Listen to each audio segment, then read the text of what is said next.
MP for Fuase Ayebi, ranking member Economic and Development Parliament. Hello.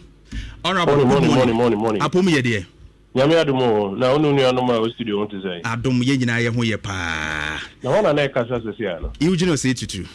Chiara ma me why. Oje wo so. Me site and analysis type no online pa. Wonderful.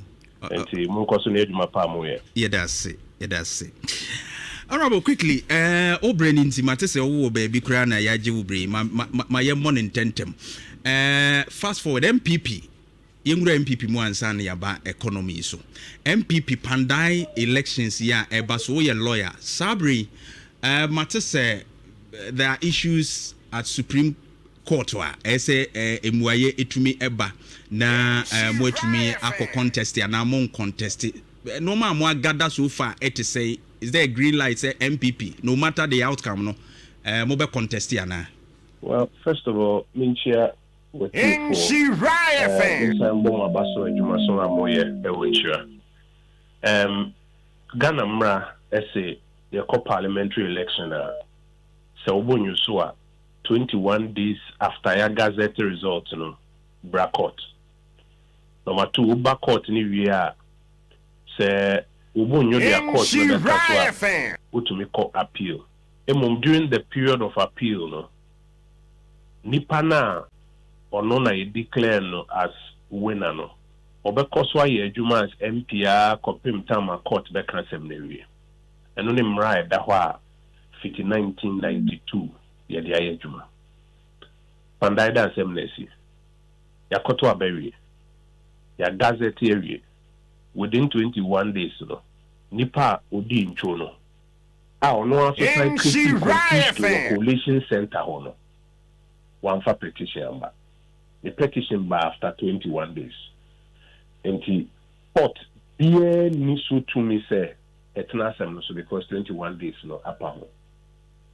As we no crane say and Ghana na e no and this abide the ashe judges no.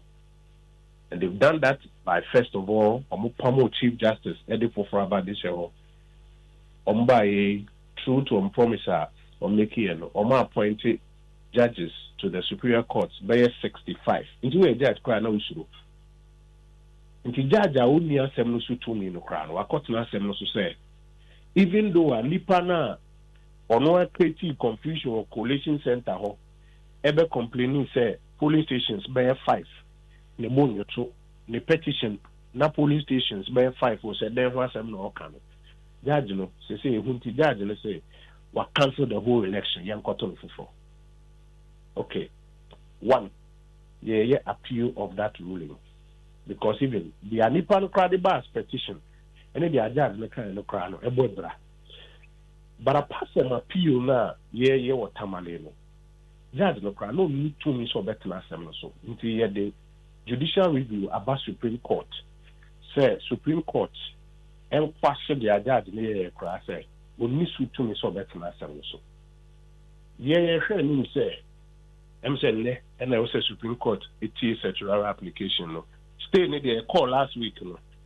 Judge didn't say ordering who can cry any case no, which is not in our view. Me a lawyer ni stay after execution. And there you be anything say you can't dream one back. By a quick coin on my fast to say as I said me can say and can me when easy you do so on to bank. Okay, into while sir. No cost no, and the Supreme Court, I think, I will say Omotina review application no. Eso. Yen him say Supreme Court ebe decide say judicial review no. It's na naso. Na judge no need to me say obetina assembly so until the judge na yen na no or boy. And on a him say Supreme Court dem no ebe to baby was say eda. Right. Honorable, you made the comments be na patch say NDC for currently omudi hu e de awura judges ni mu ma omuntumi executive omo nimde e wo law ni mu eye e ma atentene ne enye adwuma. It's like judges hu wo mu but enra ye hu say Atiwa East MCE court, in fact contempt of court cry fine about 12,000 near day. do you still stand on your point, say, as a who judges so they can't really execute justice? I stand by that point. Me, so say me obia, me nkasa rough. Nhyira FM. I'm telling you on authority, say, NDC appoint you who I share judges name. Say any judges na kasa. But MC so near fine lawyers or my judges near there. You quay you share, you didn't come. Judges need in the court now have the judge ruling, not the Idi Amin quotation, and Yamrao, nor the no yet ruling. And what is done to the chief justice, who I share judges anymore. Because say what you want to say, if you don't do the bidding of the NDC, Omude Omenibre, Ebebaoso. Nia okay. Say no, almost say Omo Daily DCEB. Oma fine no. No, me ba first report by no almost say Omo Daily DCEB. Yeah. Later by no almost say Yamane to your fine. Yeah. Now say we judge who suru aban who person we serious about fighting galamsey. Now see DC no ne conduct a contemptuous of the court in dealing with galamsey. Say now be no nti make sense isu dia me nkasa by heart but make sense isu dia say aban no say odi hu ahye judges ni mu ti judges no suro say so man the bidding of aban na e be you free. That's what they've done to the chief justice, and that is what has put fear in the judiciary currently, because our ruling here judge you got now so your friend is saying Tamale only jurisdiction cry. Only jurisdiction. What is the basis on which Dr. Kotana say we assume jurisdiction? Now we decided say we annul the whole election because of it. They accept. Now, at the end, they are very dangerous for your democracy because they are one court. They are one court. No say me no nya someone me mfa to me nhyem nsem. But media some never court. Say na you do baby a judges take a decision because omusuru they are aban no ebeye say wanya aban no be dia ye be you we dia embody well for your democracy no kwa no any idea say unfortunately e koso e wo ye me mo ha say. However no ye be sere judges no say babia no kure ne dane babia mra ne da no ensuro ndisi aban ma no kure no endedi ma mra no enye adwuma nti say no need jurisdiction and our assume jurisdiction and our annul election na omunye bold no mo hwa aban ne nim kan che ne say e ampa say benemu na mo wa bem but dia nipa na ye ne ti amra ye nsoso so so mo aban hunu na mo koso ye de ombe ya Ghana no mo body fault. But honorable, said you can say na court ni jurisdiction and I mean on that grounds no na enise wo net na asem no so edi no adena immediately no a court no e fra asem no amoko no when you can raise objections to that particular issue. Okay, Republic versus Charles Rekubobe and Kojo. Nhyira FM. Tama Unikulendis that time or counsel for Kojompi and Charles Rekubobe Orezi say Justice Mafosa of blessed memory only jurisdiction court no consult here seminal. Tell me one a different issue. Once I know decided say what jurisdiction or better now, but only jurisdiction now we will also call for judicial review now question their YMs. Okay. And so far now court no ekwa sitting. Yenim say mo wa ban mu no amanfo raise concerns about the attitude and the posture of our judiciary. I mean support neba omonye hwe institution yenya omonye omaduma any adia NDC for say omo no mo complaining opposition no. And they also seem to be okay with the judiciary esubaning the omoye, which you also in opposition right now more concerns. And then ye be ya sa GDA no a yebenya ewo judiciary mo nko yes MPP wa ban mu o judiciary dipa obo opposition dia wonyi wo mu ni MPP ba NDC su ba wo wo mu dipa opposition so nyi wo mu ni sa ade no yebe da na yi afri wo mo de mu di dwuma wo court say ne yenye de yetimi yi afri wo. First of all, I was say obibia oti your consider circumstance no enye because o MPP ni and o NDC no MPP abemo no da be na oti say MPP aye advert say judge we ye pese ye no ana ye pese appoint MPP for ekoye judges say MPP yes sir na say NDC ne ka say no nti oni jidie wo judge ni mo na bench ni mo metena say but MPP never did that. NDC dey no omo di kan catch o say omo pese omo appoint NDC for to the bench omo ko ho NDC lawyers conference and o mampani na nkasa na num to o kan say NDC for almost so say judges na omo ndi ni nti omo pese omo appoint NDC for onto the bench no almost omo qualify omo apply what advertise it. NDC hold the press conferences clearly openly ejina simply so attack chief justice no in fact utie omo spokespersons and what TV so near they were quite clear say chief justice no ombo nyo na dwuma o ye no so no munya opportunity a de never fa ekwan so before petition by to be can tell Nhyira fan all over the place that this is the plan that they had. It is almost advertisements when you know no go ahead for ya and yet the same as MPP for judge and NDC for social complaint. They are different circumstances, they are different because some more advertises some person we judges some person appoint NDC for as judges co bench so no go ahead and now to the second part of your question.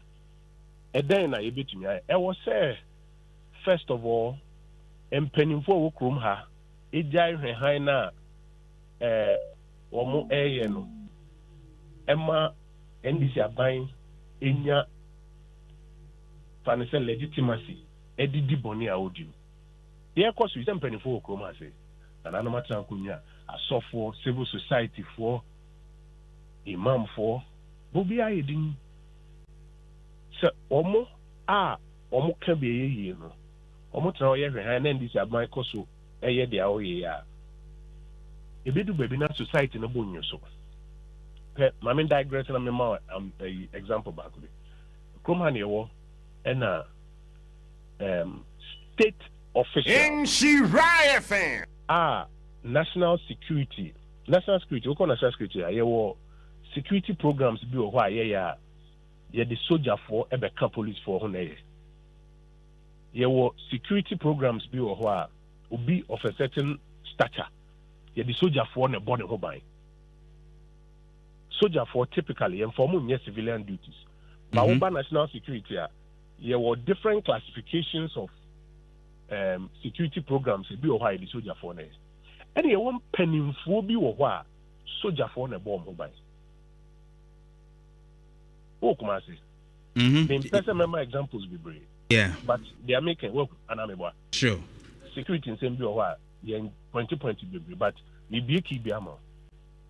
Enti yewa bemu obi to say Attorney General of the Republic na a soja and a born home Electoral Commissioner after 2020 for 13 and near no under the security program and no more running for her no soja for na born home NDC 4 year who did this say any quite say soja for born home da gidi all him say and no and then answer videos by out of Mampeni ba so jani any create within it.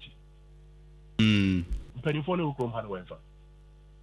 And now we did almost higher. And no bema obiswe take course of action be any. Can only the first thing. The second thing they say political class now say TSS I did be why and fine sanctica. The judiciary should be out of bounds from political manipulation. Right. Nhyira, I think I had a concern about that. Mami make a wasem with military or more guarded we no. Sure. But empenifo Nkrumah omo pretend say omo hu ye. Asofo bishop for across akese do. Nhyira fan. Nana Akufo-Addo ban anka soja ni di n'echi anka police ni po di n'echi a. Kastem empenifo be kan Nkrumah nye bini. So yet Nkrumah has so geni cretu di omampani beti obi ayi nani said their own. Closing the curtains on a Pandai issues, say next Supreme Court ruling in bar. Outcome no ankoye favorable and answer as Moweshia. Would you still go for the rerun as a party? We will cross that bridge when we get there. But yeah, very, very expectant say law lords no omo de mrano ebedi no kore. And found say bia NDC buy in our appoint to a court na bench no so as a judge as part of our promise say omo de omo call for be call esro but baby I'm running than fire juma. Right. Honorable, Yamunga economy ni muna $10 billion forest intervention ekoswina ose abaino say I expose no because your economy no weak but then or pompisika and the gumuntina ma yehu ne yehu ebi so correlation no as a monso mo aban mo ho no na mo support mo intervene kakra with this dollars near there. What is the difference then and so ye be na da we mu. First of all, Ebanisena would say aban upon $10 billion into the economy. Because me ka say aban say nya no kra on pompi sekebia. Meboa. Fiti Q1 this year. Mea ni jina me na so parliament. E kan say aban Ghana for to Obama. Nhyira FM. Into election mu. Yesua bibi wo sikasem ntutu mo baby ye baby ya nyi ye wo opepa se ye yesua ye ne de beboa eba no cedi na dia wo ye ne se wo pump dollars into the market. Dollar no typically aban bia ba fofora na se dollar wo ho a obe pump kakra ma na stabilize no they buy time. Na fi what try to the structural issues ni ye. Sure. Until they are we and say, oh, pumping, ya pumping. A friend is saying, Kabinadu for or ye be, ya Safumafo or ye be, Kenoforiata, ye be. Kenoforiata, the end of my Dr. America, so we say dollar no cramponi, actually, go a hank of a goodness and make sure say, okay, it's uncommon. If you are buying, oh, pumping, it and you know the best of all problem. There are structural issues because economy, no, a weak. To buy and fix the structural issues. Me can't governor say, and you know, credit that. Pump dollar beer. Me say be kire mu say dollar no kra yin baby amunya dollar na fi e ba gold for reserves and our gold purchase program no dey buy no and net dollar boy gold boy $4,200 an ounce time dey buy na e be 1,700 and na 4,200 nti munya dollar mfa so bebre eno na mo pompe am say da enya no kra na there was no if I say gold for oil no kra there was no gold for oil program. We a cramp on Babeka, okay, or make him. No problem. Catholic Bishops Conference, or call Mampeni ho. Minority may say, Sidina, and yes, stable. Rather, I appreciate the Krano, and because more one panier, more pumpy dollar, and no crown, no Mampeni, and no credit. Now, a good leadership. So, come I join online and need now videos na ding now. Yen sebedi ani esua no ntino Bank of Ghana data no ba ye kan summary of economic and financial data ni asaya point to say ade na ni mo pompe to be kaya afini mfimfini ho ne ho na IMF wo ebehwe yo mo bo aban no kokose masa mo pompe munya intro no na mumfa enhyehyɛ mma framework for market intervention until then no mo suspend it aban no suspend here wo be kaya suspend here na dollar na sign tibium the buyer be them say I think be 11 or 12 billion. And na central for call Mampeni was say as ade na tibium. E ho no Mampeni that o in the press conference no. Afi de obe kan no kre say na Bank of Ghana ne pompe. No mu jaye no nti na asa ate. That's a problem nin ko weakness no wo. And China Bank of Ghana afi on be announce say o my framework no. To say, as part of the framework, they say I am a fashion. Nhyira Pompea or announce it. News and saying no, or more announce it. So you had the 1 billion ever, you had the 1.1 billion ever. Yeah. Into the entire and the what 10 billion here, Juma minority, yeah, unless I'm cabane that down. Or catch us on Pompey and or minor Nasikasem na a Juma ye me am di mu akoto ye and then now force ya buy the man can say what was it the new pin $10 billion.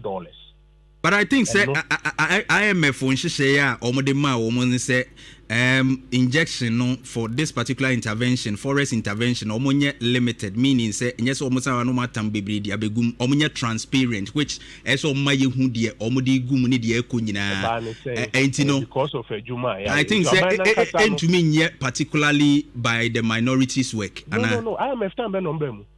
I'm for be mu be fanse be July ho. Yeah. Yeah, started from the beginning. Yeah, Juma no, and the man I'm for behum. Fi almost so train on my engineer to say, Monfa framework, Emra. Okay. Framework, and no requires that transparency, any announcement, Oh, okay. To make cases should be as I buy no din structural. Maybe some of different examples, the man penny kind, any governor in other kind. Any end this inform penny for Becca invitation, no come, see a good board. Oh, now, about Papa. I feel no more canocre, and only first part no. I feel second part no, they say more canocre never no. I'll see you in beside her questions, Number one, $dollar. Dollar no, if we gold for reserves program. In fact, I'm a statement on issue and I'm if you gold for reserves program, your friend gold purchase program now, you about me at the buy and no na swaba the dollar. First, no need $dollars, and no na so about to see $dollar. But so almost the gold board buy the revenue a gold board no less than a year na it me rake about $8 billion no. Say no to me so $8 billion in your revenue. Omo yes sales sika omo de bay. Any ade $8 billion no budget him. $8 billion in your revenue. Forex. Difference wo. Good. So sika omo de ba into omo ni sika ye nya de hyem no. Literally. We pacho. Mamenti wasi. January. Okay. Mamenti mebunche omo. Gold for reserves program and I say gold purchase program. You dey buy na adwuma ku a ye man to gold na PMMC. Right. Aban we buy no see PMMC no. Wasesa na in gold board. On create a new institution. The why and say Emraba Coupe and or the account say gold board pen be exported. Uka revenue and no if I say sikam faswa on mine when national revenue. And no na gold board deba. Gold board the only thing omo ye they are not PMMC ye dada na say omo mobilize forex and they support the financial system because omo pen to me export no. Enti ekwan fa so mobilize forest no. Pacho say ekwan be no fa so mobilize forest no. Because ono ni so na forex ni na babisi. First na forex no ABC exporters ahodo no so. I was say sa forex no. ABC omo so a eba bank account mo. Say buy gold board for bank account mo. Right. Now between banks no ne Bank of Ghana and almost $1 no omo the CD no ama gold board no dey ama omo the gold ne brand ni na. That is the structure. But here's my point. Entino issue number one, let's say, the economy weakness in society. Nemo pumping no. There's nothing wrong with that. Titinona pumping no, and no a temporary measure. She said they when your BP. Now I fed drew kakra. Now BP no a level. Now feel so we have lifestyle changes. And so I won't know maybe a jot, I won't know exercise, I won't yet I won't need I don't feel so corrected. Say one year correction no. Now, because they be able to BP do that would be giant drone on a be level. So, say, I know the Camilla say, or per se, or rely on pumping no as a standard measure. Now, pumping no be near pumping because gold price is here $4,200. The patch will be now da $4,200 and a minimum. Say, and Tennessee. Then you will run a risk. Be say, would do we are seeing now to gold price? So, what I say, this is ta. Yes, I be that them. The weaknesses, the structural weaknesses in the economy, no, and I draw about attention. So, mummy any cohon any day, you fix it. Okay, obi so, I am no more than a moment pumping. Then come on, come compare me patronity sao. Yeah, personal gold boy 1,700 and then 4,200. And she said they buy no aswaba a buying in your dollar or pompe. Now yeah, the aye cast the aye tino and can take advantage of this period. Nanka yen fix structural issues. Not na price let it for more. Yan san could see that them. Now my from second point is so. Issue number 1 is sustainability. Second issue, anything because that's Kenya and one be pompe and go market and so far be 12 billion now. Gold for reserves program ama yen sa kano. One per pompe emu 10 billion and go market and so. Enka edeni bit me the there are so many alternative uses enka bit to me put some of these reserves. Ema mi nia bi kra o tifia onye adwuma neno when adwuma. Yeah, a whole statement on the floor of Parliament. We did say, I want to Mr. Speaker, my acquire. I be detail all the alternative uses are long-lasting uses are and kasa increased reserves. No, you be to me, but $10 billion. Give it to me, put it. But I know that. The amidi close in say, about any feedback be enough to be on the economy. Come here, I say, you be as soon no, samba. On him say, Finance Minister Bekachi of Parliament say, Ghana, your debt is swatted by 100 billion. Or say negative rate of debt accumulation. Minority near drawn attention say, they are okay, Yasafuma for yebi. A coin of us we will declare HEPIC into debt forgiveness. Ebina ye more babe benefit. Ye debt exchange program no. Ye kano, ye exchange bebre. Into amaya debt stock no swati. Secondly, CD na mawoni pin no. And also ama CD denominated debt stock no swati. Nemo ukoshe ni dollar more NC nti jai say wo de bo hunsa for hina mun sawo chamber haze. In fact, all here me budget debate the point that we made was that ni entrance in ejuma no. Omo fiye yo. When we said no, Bank of Ghana report is in the last 3 months no. Debt stock now says shoot up by 70 billion cedis. Sure. Now there I must say about papa ba more solve a problem no. We have turned the corner no. But the same as cost will be 70 billion.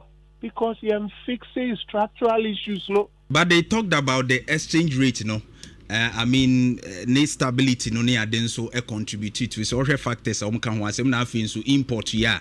See say Brunia but imports no need there then so air doors from the last 3 months. Man for importing no ma be bring dollar no hu no ma no as will be a per dollar the akokra no ma for the last 3 months. Enti surprising ana.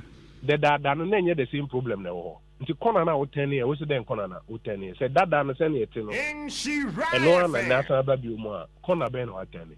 Me catch what dream is to say you draw my attention say ade we ensesan dada no na ebo ya ndeno CD na appreciate nti ase bibi asesa ensesan na my interest na solve problem no see onti a afebo say 70 billion we have you see and I say we there normal season. And I didn't say normal season. I didn't think the last time over Parliament. We say negative rate of debt accumulation. Intimestre. My main for feed the cases soon stre. Juma power where we say you. Ye MPP ye ba bem no. Ye boy home de ye never ni bi. It is why ye. Ye should be free mon dia ye no. And no ye try dia corrections no. Enti ye bestre say yemma yeninko ya yesua no ho na yentutu ye niam yie na nyesa na ye de ya asa na edin ni enyom na ade a manu sisumi na so ye ba be sie dada me bi na sisi start to ye wo debt no. Honorable, me ma you just bisa question ba ko na afi ye de awie you me hand you over yen quickly na afi. Yes, honorable, wait a quick one. Minimum committee, you know, already the preamble leading to the establishment of a committee now. One of the key things I can say, the committee's responsibility include fostering dialogue on national challenges, monitoring progress on national development targets, collaborating in national development planning formulation and others.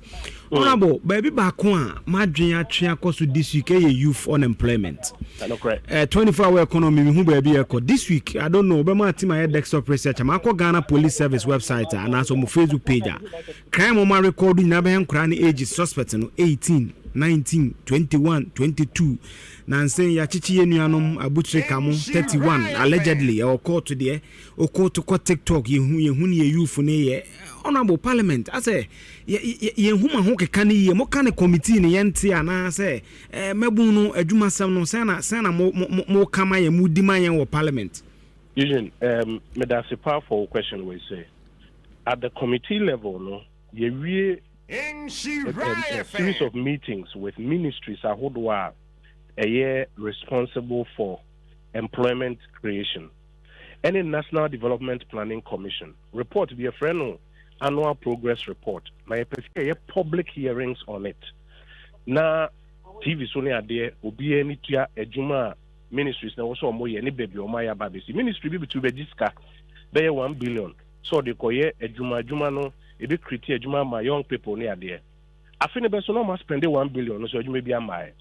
Ye pese ye no mo tuna se ni go through those ones. Unfortunately no budget in some and then I be sharing into Mr. Speaker, my requirement in public hearings. No, me were reshimu say Dr. Afoloye chairman, me ranking. Your name Mr. Speaker, I bet me in your time early in January. They started those public hearings. No, be any DH3 and near my OC to me because the unemployment situation is not getting any better. I buy budget or the buy or say alone be pretty jobs. No, also be pretty 800,000 jobs. They move 500,000 on the laborers. On construction site, a year dear, but any never solve unemployment problem. No, and to your Wajuma Kessia, ya New Year, money, okay,